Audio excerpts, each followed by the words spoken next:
vamos agora às perguntas. Se vocês tiverem perguntas, por favor, nos encaminhem. Eu já tenho aqui 3 perguntas. A primeira, eu vou dar um tempinho para o Arnaldo dar uma respirada e vou começar fazendo essa pergunta para o doutor José Luiz. Qual é a importância, que acho que agora você acabou de falar um pouquinho também, Arnaldo, qual a importância do treinamento profissional da equipe que faz o atendimento da criança nas unidades de saúde e se isso interfere na qualidade do atendimento? Acho que a importância é muito grande. E interfere muito na qualidade do atendimento. Evidentemente, acho que tanto eu quanto o Arnaldo tivemos que apressar um pouco a nossa apresentação. Eu teria mais coisas para falar que eu acabei não falando. Mas essa coisa que eu tentei mostrar, quer dizer, aquilo você só vai conseguir você só vai conseguir aquele resultado que é de passar a enxergar a criança e não a doença com muito treinamento. As pessoas da área da saúde, elas tendem a ver a doença. Eu sempre costumo, em apresentações, falar que a definição de saúde da Organização Mundial de Saúde começa assim: a doença não é a saúde não é o oposto da doença. E por isso que eu fui por essa linha para falar de qualidade, né? Mas evidentemente que o treinamento, quando você fala da criança hospitalizada, mas acho que vale a mesma coisa para a saúde básica, a gente se preocupa muito mais na formação das pessoas nos aspectos que eu não falei, né? Que é de fazer o diagnóstico correto, de ter metas a serem cumpridas, tem uma série de coisas que é importante, em termos de qualidade no atendimento da criança, seja ela no pré-natal, no pós-natal imediato, na primeira infância, na adolescência ou em qualquer idade. Mas, certamente, a educação do profissional eu diria que talvez a coisa mais importante. Então, eu acho que esse comentário que você fez, ele realmente é bem decisivo, né? Eu acho que, assim, eu preciso garantir uma qualidade técnica, né? Eu acho que eu me lembro quando eu era aluno ainda, tinha um professor que falou assim: você tem que a população tem que ficar mal acostumada com um bom atendimento, né? E não abrir mão mais do bom atendimento. E eu acho que o bom atendimento, ele tem que ser um bom atendimento do ponto de vista técnico e ele tem que ser um bom atendimento do ponto de vista da relação interpessoal também, né? Eu acho que você coloca bem isso quando fala do atendimento da criança, e eu acho que isso tem que ser uma regra geral para todas as unidades. O problema, um pouco, é o desafio que a gente tem quando a gente se propõe a fazer isso numa escala ampliada, né? Principalmente porque a formação básica dos nossos profissionais de saúde, eu não estou falando só do médico, ela é muito focada na questão mais técnica, né? E essa questão relacional com o outro, né? com o usuário do serviço, etc., acaba sendo sempre colocada num plano secundário. Eu acho que a gente precisa fazer com que os nossos treinamentos resgatem um pouco essa dimensão.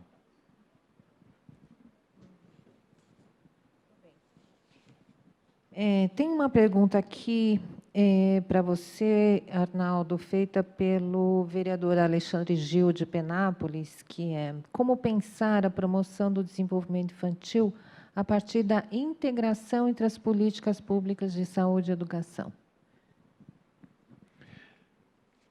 O programa Primeiríssima Infância, ele, na realidade, propõe exatamente isso, né? Que eu não esteja trabalhando apenas com a área da saúde, né? Porque a área da saúde, da forma como a gente vem discutindo desde o período da manhã, já fica claro que, sem a participação da área da educação, né, nesse período de até os 6 anos de idade, a gente não fecha uma política que seja efetiva. Agora, quem tem os equipamentos de saúde e quem tem os equipamentos de educação é o município, né? Então, o Estado vai estar lá para apoiar e para colaborar e para tentar ajudar a juntar as partes, vamos assim dizer, né? Mas o ator principal é o município, né? Seja na sua Secretaria de Saúde, seja na sua Secretaria de Educação, seja na área de Desenvolvimento Social, mas eu acho que essas parcerias elas são indispensáveis para que o projeto dê certo. Posso fazer um comentário? Eu acho que, na primeiríssima infância, é difícil saber o que é saúde e o que é educação. A gente é muito aristotélico em dividir em caixinhas. Isso é saúde e isso é educação. Porque sem saúde, quer dizer, a criança não vai... Eu nem vou ficar entrando aqui no método. É só ver aquele gráfico que o Arnaldo mostrou da neurociência. Aqui uma pergunta para o doutor José Luiz, a respeito desse comentário que você acabou de fazer, ou se fez na sua fala, sobre a mudança de enfoque da criança. Você está olhando a criança ou está olhando a doença, né? Da Ana Chiesa. Como envolver os profissionais nesse processo de mudança de paradigma do cuidado, né? Quais são os desafios?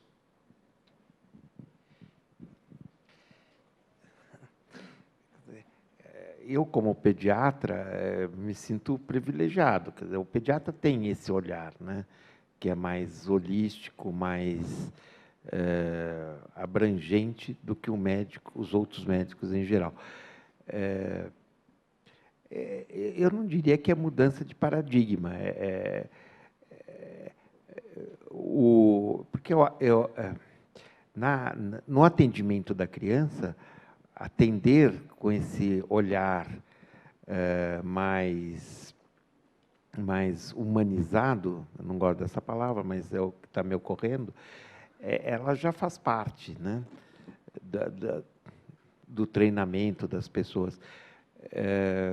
O que eu acho concordo com o Arnaldo, quer dizer, a gente precisa preparar melhor tecnicamente as pessoas para, não depois, mas concomitantemente, melhorar o atendimento, né? Quer dizer, quando eu compus aquele slide do Sabará com a pediatria da Santa Casa, quer dizer, eu estou mostrando 2 lugares de excelência, 2 lugares que têm esse olhar, mas que, não, infelizmente, não é o habitual nos hospitais, principalmente nos hospitais gerais. Agora aqui uma série de perguntas sobre o São Paulo pela Primeiríssima.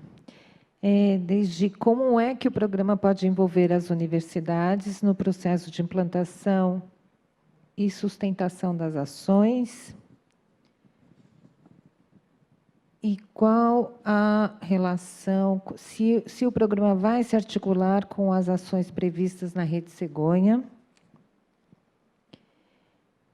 E o pediatra e o enfermeiro são os profissionais que mais têm contato com a criança doente, na perspectiva da qualidade, o que é pensado para uma equipe multi e interdisciplinar. A saúde mental participa do programa São Paulo pela Primeiríssima Infância? Eu vou começar, é muita pergunta, eu vou começar de trás para frente, que eu acho que fica mais fácil, né? Bom, eu acho que, assim, em primeiro lugar, não é só pediatra, enfermeiro que tem que estar participando disso. Eu acho que nas unidades de saúde nós temos vários profissionais, eu acho que todos eles precisam estar participando, senão nós vamos assim implantar uma esquizofrenia institucional, né? Eu tenho as pessoas que sabem do projeto e tenho as outras pessoas que não sabem, portanto elas estão desqualificadas. Eu acho que a gente tem que envolver todo mundo. Já excluíram os obstetras. Então, e envolver todo mundo é envolver quem faz pré-natal, e eu acho que não são só os técnicos que cuidam da saúde sensu estrito. Nós vamos ter que envolver também os agentes comunitários de saúde, por exemplo, né? Porque eles são uma parte importante do vínculo que a unidade tem com o território da área de abrangência da unidade. Então, é imprescindível que eles estejam tão apropriados do projeto como o pediatra e o obstetra, né? É que cada um tem uma função diferente dentro do programa, né? Mas todos eles têm que estar envolvidos, todos eles têm que estar sabendo, enfim, onde é que nós precisamos chegar, né? E eu acho que isso não vai acontecer por acaso, assim, se nós chegarmos e falarmos, bom, vocês agora se virem e vão se apropriar do assunto. A questão que eu tinha mencionado das linhas de cuidado, então a gente está implantando agora a linha de cuidado da criança, que é uma forma de instituir alguns protocolos e algumas orientações técnicas para a unidade de saúde, e isso envolve não só o profissional médico, envolve, de fato, todos os profissionais, então eu tenho expectativa de atribuições e de ações em cada um dos profissionais e em cada uma das situações de saúde que se apresentam na unidade. Até eu poder saber, por exemplo, o que eu consigo atender e resolver na unidade, o que eu preciso encaminhar para uma unidade especializada, qual é a minha rotina de trabalho dos agentes comunitários e assim por diante. Tudo isso precisa estar formatado para que eu possa não só implantar, quer dizer, para que eu possa treinar, capacitar, implantar, acompanhar depois e avaliar para ver se foi cumprido o que estava planejado ou não, porque se esse planejamento não estiver bem formatado, eu não vou saber se ele foi realizado, né? E depois, para avaliar impacto, vai ser mais complicado ainda, né? Porque se eu chegar à conclusão que tive melhoras, eu não vou saber por que melhorou, né? Se eu não tiver a ação bem formatada. Eu acho que a participação da Rede Cegonha, ela é importante. No momento atual, a gente está trabalhando com a linha de cuidado da criança, mas no início do ano que vem, a gente vai trazer também para o cenário uma reedição da linha de cuidado de gestante, parto e puerpério. Então, a gente vai estar trazendo, então, para esse terreno assim, mais de organização, protocolo, e uma amarração das competências e responsabilidades de cada uma das partes, a partir da colocação desta linha de cuidado da gestante, que deve estar pronta agora no início do ano também. Então, eu acho que com a superposição das duas linhas, a gente fecha melhor esse circuito, né? Em relação à primeira pergunta, né, que é a participação das universidades, quando nós lançamos o programa, a gente não contou explicitamente com nenhuma universidade. A gente tem contado com alguns parceiros, que são universidades, de uma forma geral, para organizar esse material das linhas de cuidado, né? Mas agora, para os processos de treinamento, de capacitação dessas equipes, eu acho que, de alguma forma, a gente pode estar contando com as universidades. Eu acho que não só, assim, numa escala ampliada para o conjunto do Estado, mas eu acho que o apoio na implantação dos programas região para região, porque a implantação não se dá num momento só para todas as regiões, ela se dá numa escala de uma região, depois outra, que são regiões com 10, 15 municípios no máximo, né? Então, eu acho que a participação de uma universidade num processo regional, ele é absolutamente bem-vinda, porque a universidade tem uma capacidade de mobilização e de articulação dentro da região que, muitas vezes, a gente não tem, estando aqui numa Secretaria de Saúde, num ambiente mais centralizado. Então, eu acho que nós precisaremos mesmo, eu acho que a gente já tem até algum exemplo de apoio de universidade numa das regiões. Eu posso fazer um comentário? A gente tem aqui no Brasil uma visão muito médico-centrada da saúde, né? Quer dizer, o próprio exemplo da Franciele, com a Casa Ângela mostra que, quer dizer, não é que o médico não é importante, mas ele é um profissional muito caro. Eu defendendo aqui a saúde pública, mas ele é importante, mas num projeto de medicina preventiva como a primeiríssima infância, me arrisco a dizer que ele não é talvez o mais importante. Existe por isso a importância desse trabalho e dessa governança intersetorial, né? Para você poder ter essa visão e trabalhar as necessidades da criança como um todo, né? Porque uma parte das necessidades, de fato, não se esgota numa unidade de saúde, né? Eu acho que ela se esgota, quer dizer, ela se completa nos outros espaços onde a criança frequenta, né? Seja a casa, então eu vou precisar fazer orientação para quem cuida dessa criança em casa, seja numa creche ou numa escola onde essa criança fica uma boa parte do seu dia. Então, isso pode completar esse ciclo de acompanhamento da criança. Bom, infelizmente nós vamos ter tempo só para mais uma pergunta e 2 respostas.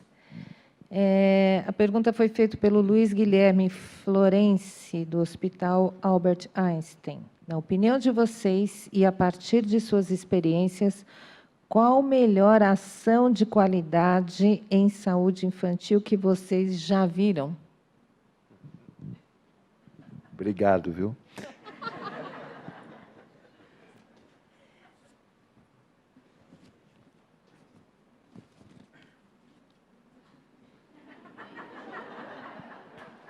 Essa é uma pergunta assim, muito simples para responder, né? Olha, eu não sei se é a melhor experiência que eu já vi, mas eu tive agora no primeiro semestre a oportunidade de visitar uma unidade de saúde aqui na cidade de São Paulo, que desenvolve um trabalho nesse sentido da primeiríssima infância. É um projeto que, inclusive, foi com o apoio da própria Fundação Maria Cecília, e que é um exemplo prático, né, de como uma unidade funciona. Então, nós chegamos lá na unidade, a decoração da unidade já é especial, né? Então, a parede já tem bonequinhos, tem desenhos, tem umas mesinhas baixas com objetos para as crianças brincarem. Então, não tem um espaço aqui, brinquedoteca aqui, mas todas as salas têm objetos que as crianças podem mexer, brincar. Então, elas ficam num ambiente mais amigável, né? Então, isso já é um diferencial de atendimento, que não é o habitual a gente ver nas nossas unidades, né? Quando a gente entra, por exemplo, na sala de vacina, já tem todo um ritual preparado para acolher essa criança, para não aterrorizá-la com a seringa e com a agulha. Então, isso tudo faz um diferencial, quer dizer, a preocupação dos profissionais em relação ao atendimento dessa criança faz um diferencial, né?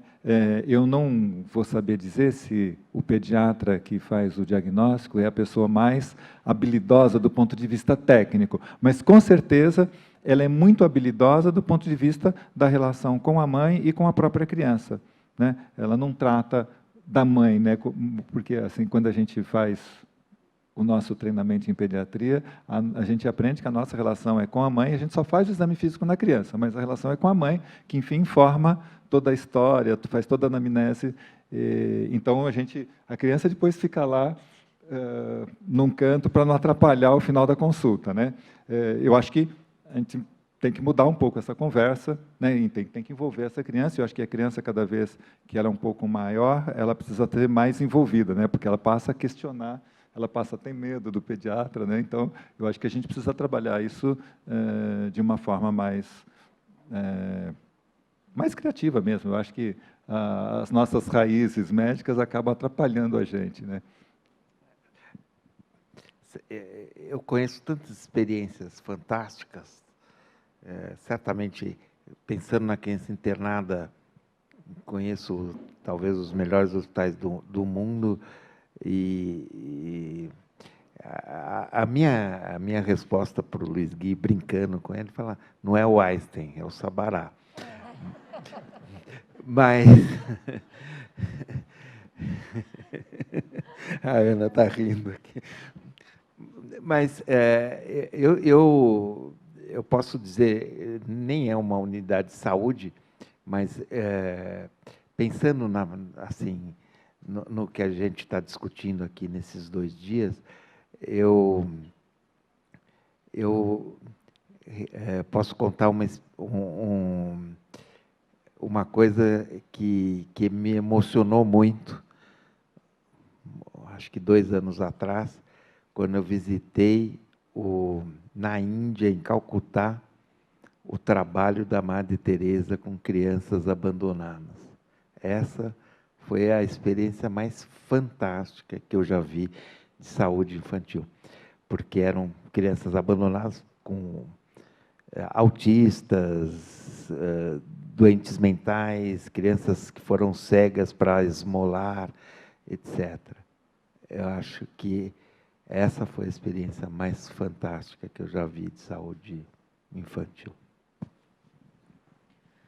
Então, estamos encerrando aqui. Eu queria agradecer muito ao José Luiz, ao Arnaldo, por essa contribuição para nessa nossa reflexão sobre o que é qualidade no atendimento. Muito obrigada.